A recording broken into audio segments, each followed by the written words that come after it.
আসসালামু আলাইকুম।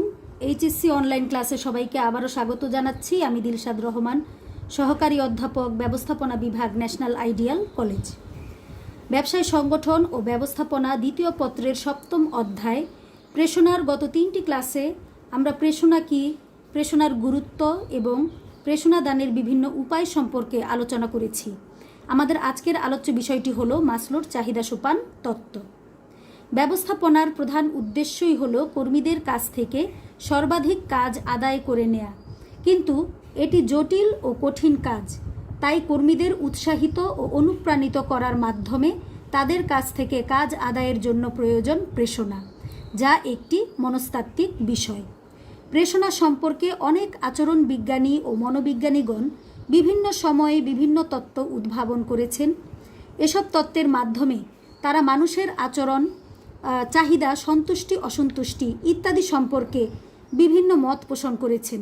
প্রেষণা দানের এ সকল মতবাদ বা তত্ত্বের মধ্যে জনপ্রিয় একটি তত্ত্ব হচ্ছে মাসলোর চাহিদা সোপান তত্ত্ব। প্রখ্যাত মার্কিন মনোবিজ্ঞানী আব্রাহাম হেরল্ড মাসলো চাহিদা সোপান তত্ত্বের উদ্ভাবক। 1943 সালের জুলাই মাসে সাইকোলজিক্যাল রিভিউ নামক একটি পত্রিকায় এ থিওরি অফ হিউম্যান মোটিভেশন নামে একটি প্রবন্ধে তিনি তত্ত্বটি প্রকাশ করেন। এই তত্ত্বটির তার নামানুসারে নামকরণ করা হয় মাসলোস নিড হাইরার্কি থিওরি। এই তত্ত্বের মূল ধারণা বা মূল বক্তব্যই হলো মানুষের প্রেষণার মূলে রয়েছে তার চাহিদা বা অভাববোধ।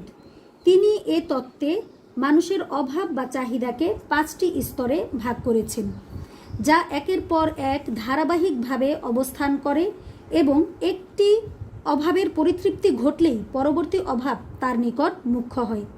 তাই যে কর্মী অভাবের যেই স্তরে বিরাজ করে তাকে প্রেষণা দানের ক্ষেত্রে সেই অভাব পূরণে সচেষ্ট হওয়া আবশ্যক। রেখাচিত্রে আমরা এই চাহিদা স্তরটি তুলে ধরেছি। এখন আমরা চাহিদার এই স্তরগুলো বর্ণনা করছি। মানুষের জীবনে সর্বপ্রথম যেই চাহিদাটি অনুভূত হয় সেটি হচ্ছে জৈবিক চাহিদা। ন্যূনতম বাঁচার প্রয়োজনকে জৈবিক চাহিদা হিসেবে আখ্যায়িত করা হয়। অন্ন, বস্ত্র, বাসস্থান, বিশ্রাম ইত্যাদির মতো গুরুত্বপূর্ণ প্রয়োজন এই শ্রেণীর চাহিদার অন্তর্ভুক্ত। কর্মক্ষেত্রে একজন কর্মীর জৈবিক চাহিদা বলতে বোঝায় পর্যাপ্ত পারিশ্রমিক, উপযুক্ত কর্মপরিবেশ, বিশ্রামের ব্যবস্থা ইত্যাদি। তাই প্রেষণা দানে এই বিষয়টি অত্যন্ত গুরুত্বপূর্ণ। একজন ব্যক্তির জৈবিক চাহিদা পূরণ হয়ে যাওয়ার পর তার সামনে আসে নিরাপত্তার চাহিদা। জৈবিক প্রয়োজন পূরণের পর মানুষ সবচেয়ে বেশি প্রয়োজন বোধ করে নিরাপত্তার। ভয়হীন, ঝুঁকিমুক্ত ও নিরাপদে বাঁচতে পারার চাহিদাকেই নিরাপত্তার চাহিদা বলে। এই পর্যায়ে সে নিজেকে ও তার পরিবারকে বর্তমান ও ভবিষ্যৎ অনিশ্চয়তা ও ঝুঁকির হাত থেকে রক্ষা করতে চায়। আর এজন্য কর্মক্ষেত্রে সে চায় চাকরির স্থায়িত্ব, ভবিষ্যৎ নিরাপত্তা অর্থাৎ পেনশন, গ্র্যাচুইটি, বিমা সুবিধা ইত্যাদি। নিরাপত্তার চাহিদাও যখন পূরণ হয়ে যায় এরপরে সে সামাজিক চাহিদা অনুভব করে। সমাজের একজন গুরুত্বপূর্ণ সদস্য হিসেবে অন্যদের সাথে মিলেমিশে চলার চাহিদাকেই সামাজিক চাহিদা বলে।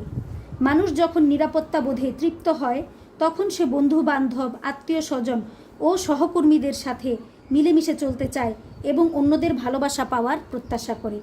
এ পর্যায়ে সে বিভিন্ন সামাজিক ক্রিয়াকর্মে উৎসাহিত হয় এবং নিজেকে সমাজের সাথে সে সম্পৃক্ত করতে ভালোবাসে। সামাজিক চাহিদাও যখন একজন ব্যক্তির পূর্ণ হয়ে যায় এরপরে তার সামনে আসে আত্মতৃপ্তির চাহিদা। আত্মতৃপ্তির চাহিদা বলতে সমাজের অন্যদের থেকে অর্থাৎ বন্ধু বান্ধব, আত্মীয় স্বজন ও সহকর্মীদের থেকে নিজেকে একটু উচ্চতায় এবং একটু উপরে ওঠার যে আগ্রহ সেটাকে বোঝায়। এরূপ চাহিদা একজন ব্যক্তির সুনাম, সুখ্যাতি, যশ, অহংবোধ ইত্যাদির সাথে সংশ্লিষ্ট। এই পর্যায়ে একজন ব্যক্তি বড় বাড়ি, দামি গাড়ি, বড় চাকরি, পদোন্নতি, ব্যাংক ব্যালেন্স, বিদেশ ভ্রমণের সুযোগ, তারপরে দামি মোবাইল, দামি ঘড়ি ইত্যাদির চাহিদা বা অভাব বোধ করে থাকে। আত্মতৃপ্তির চাহিদা যখন একজন ব্যক্তির পূরণ হয়ে যায় এরপরে সে চাহিদার সর্বশেষ স্তরে অবস্থান করে। অর্থাৎ উপরোক্ত অভাবগুলো বা এই যে অভাবগুলো আমরা যে দেখতে পাচ্ছি, এই প্রথম 4টি অভাব পূরণের পর একজন ব্যক্তি আত্মপ্রতিষ্ঠার চাহিদা অনুভব করে থাকে। আত্মপ্রতিষ্ঠার চাহিদা বলতে অবশিষ্ট জীবনে এমনকি মৃত্যুর পরেও সমাজের মাঝে নিজের নাম ও যশকে প্রতিষ্ঠিত দেখতে চাওয়ার যে প্রত্যাশা তাকেই বোঝায়। এ পর্যায়ে একজন ব্যক্তি তার প্রতিভার সর্বাত্মক রূপায়ণে অগ্রসর হতে চায়। শিল্প, সাহিত্য, রাজনীতি, সভা সমাবেশ, স্কুল, কলেজ, মসজিদ, মন্দির প্রতিষ্ঠা ইত্যাদির মাধ্যমে সে মৃত্যুর পরেও নিজেকে অমর করে রেখে যেতে আগ্রহী হয়ে থাকে। এভাবে মাসলো মানুষের অভাবকে 5টি স্তরে বিভক্ত করে দেখিয়েছেন। বিশ্বব্যাপী পরিচিত ও ব্যবহৃত তত্ত্ব হওয়া সত্ত্বেও মাসলোর চাহিদা সোপান তত্ত্বটি আবার অনেক মনীষীগণ এবং মনোবিজ্ঞানীগণ সমালোচনাও করেছেন। তাদের মধ্যে কয়েকটি উল্লেখযোগ্য সমালোচনা হচ্ছে এরকম যে অভাবী মানুষ তথা কর্মীদের আচরণের একমাত্র নির্ধারক নয়।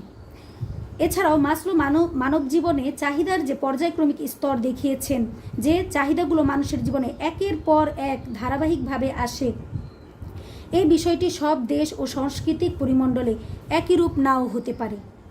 এছাড়াও তাদের মতে যে এ তত্ত্বে বলা হয়েছে এক স্তরের চাহিদা পূরণ হলেই কর্মীর মধ্যে পরবর্তী স্তরের চাহিদা দেখা দেয়, কিন্তু বাস্তবে এটি সবসময় সঠিক নাও হতে পারে।